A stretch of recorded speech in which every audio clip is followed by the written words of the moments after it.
আমরা অনেকেই dead and job করছি। What is the meaning of dead and job? A job that won't lead to anything else. For example, আমরা যদি বলি gym worked many dead and job before finally decided to start his own business.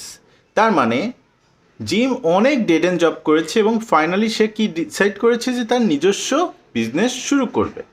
So এই যে basically dead and job, এটা for example আপনি বলতে পারেন যে মনে করুন আপনি একটা জবে জয়েন করলেন, ঠিক আছে, আজকে 20,000 টাকা মাসে বেতনে জয়েন করলেন। 5 বছর পরে যদি আপনার এর বেতনটা আপনার 50,000 টাকা হয়, তাহলে মোটামুটি আপনার এটা একটু মানানসই। ফর এক্সাম্পল, এখানে আপনার একটা ফিউচার রয়েছে, রাইট? বাট আপনি যদি এই জবটা 5 বছর পরে 25,000 টাকা বেতন হয়, ইনফ্যাক্ট বা 30,000 টাকা বেতন হয়, তাহলে কিন্তু আপনার এই জবটা করে কোনো ফিউচার নাই।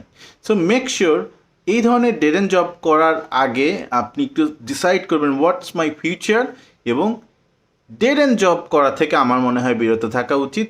বরং যে জবের ফিউচার রয়েছে, ফ্রুটফুল একটা ফিউচার রয়েছে, প্রসপেক্টিভ রয়েছে, এবং আপনার অ্যাসপাইরেশন অনুযায়ী আপনার সেই জব করা উচিত। সো ডেড এন্ড জব একটা দারুণ ইডিয়মস, এর অর্থ কোনো ফিউচার নেই সেই ধরনের চাকরি। হ্যাঁ, ভালো থাকবেন, আশা করি শিখতে পেরেছেন। চিয়ার্স।